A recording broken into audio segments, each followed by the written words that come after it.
নমস্কার বন্ধুরা, mother simple কিচেনের তরফ থেকেই আমি অন্তশ্রী আপনাদের সকলকে জানাই স্বাগত। নতুন দিনের নতুন রেসিপি নিয়ে আমি আবার হাজির হয়ে গেছি।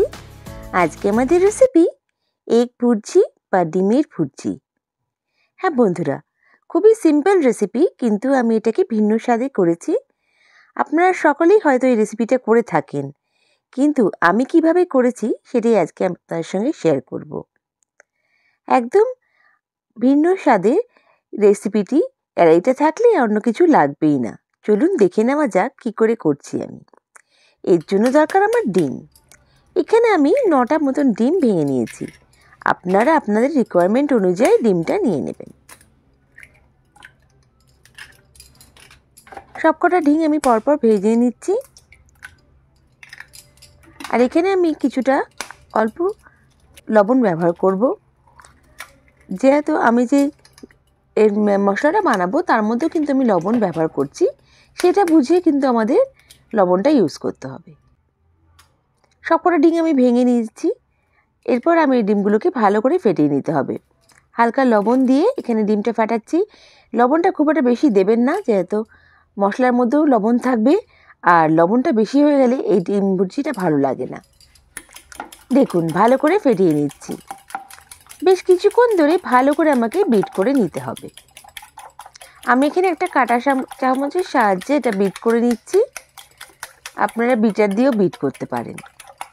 দেখুন, খুব সুন্দর করে আমি এটা বিট করে নিচ্ছি।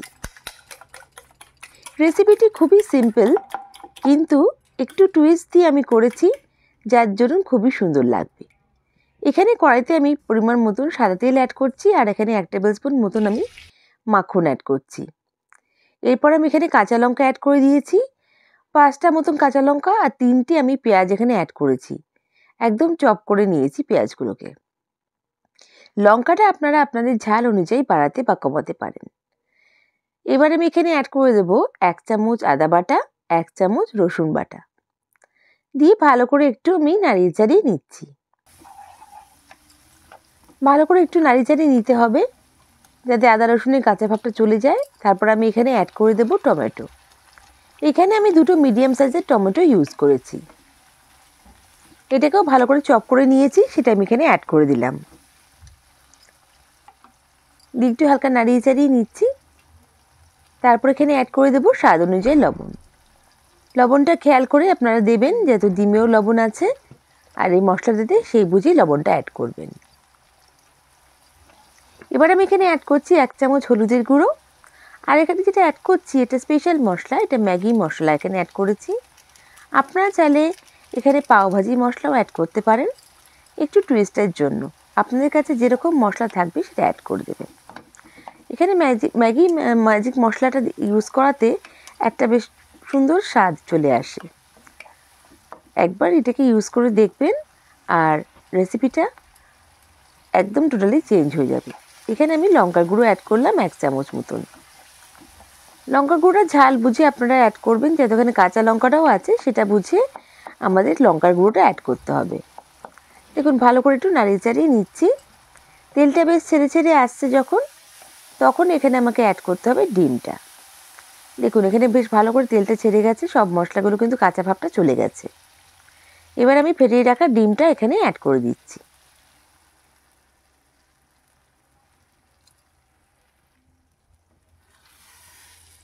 ডিমটা দিয়ে ভালো করে কিন্তু আমাকে মশলার সাথে এটা মিক্স করে নিতে হবে। দেখতেই পাচ্ছেন, মশলাটার সঙ্গে ডিমটাকে ভালো করে আমি মিক্স করে নিচ্ছি।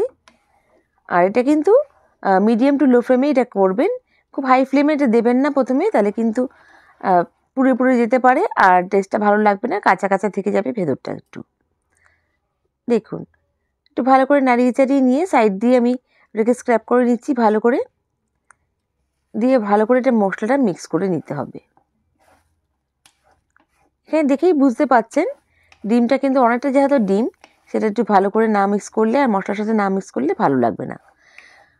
যেহেতু কোনো জায়গায় মশলাটা বেশি থাকলে, কোনো জায়গায় কম থাকলে এই রেসিপিটা কিন্তু ভালো লাগবে না। দেখুন, ভালো করে আমি মিক্স করে নিচ্ছি। একটু ধৈর্য ধরে এটা করতে হবে, খুব তাড়াতাড়ি করতে গেলে কিন্তু ভালো হবে না স্বাদটা। দেখুন ভালো করে আমি মিশিয়ে নিচ্ছি। এবার আমি কিছুক্ষণের জন্য একদম লো ফ্লেমে ঢাকা দিয়ে এটা কুক করব। দেখুন আমি চলে এসেছি। এবার কিন্তু আমার ভালো করে এই ভুর্জিটাকে মিশিয়ে নিতে হবে।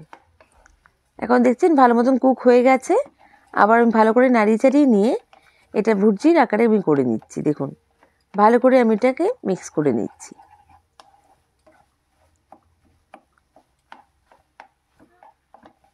আমার রেসিপিটা কিন্তু প্রায় হয়ে এসছে। এবার আমি এখানে অ্যাড করে দেব চপ করে রাখা ধনেপাতা কুচি। আর আপনারা চাইলে এখানে এই স্টেজে একটু বাটারও অ্যাড করতে পারেন। আমি এখানে আর বাটারটা দিইনি, আমি এখানে ধনেপাতা কুচি দিয়ে সার্ভ করব। বন্ধুরা, আমার রেসিপিটা যদি ভালো লেগে থাকে প্লিজ লাইক করবেন, আর নতুন বন্ধুরা আমাকে সাবস্ক্রাইব করে আমার পাশে থেকে যাবেন। বেল বাটনটা প্রেস করবেন যাতে আমার রান্নার নোটিফিকেশনগুলো সব থেকে প্রথমে আপনারা পেয়ে যান। আর আপনারা যদি আমার রেসিপিটা ফেসবুক থেকে দেখে থাকেন তাহলে আমার পেজটাকে লাইক করে ফলো করে দেবেন প্লিজ। আপনাদের এক একটা লাইক কমেন্ট আমাকে মোটিভেট করে নতুন নতুন রেসিপি নিয়ে আসার জন্য। আর বন্ধুরা, আপনারাও যদি চান কোনো নিত্য নতুন রেসিপি আপনাদের জন্য ট্রাই করি অবশ্যই আমার কমেন্ট বক্সে মেনশন করবেন, আমি চেষ্টা করব। আর আমার এই রেসিপিটা কেমন লাগলো আমায় কমেন্ট করে নিশ্চয়ই জানাবেন। নেক্সট রেসিপি নিয়ে আমি আবার হাজির হয়ে যাব। সবাই ভালো থাকবেন, সুস্থ থাকবেন। বাই। Thank you.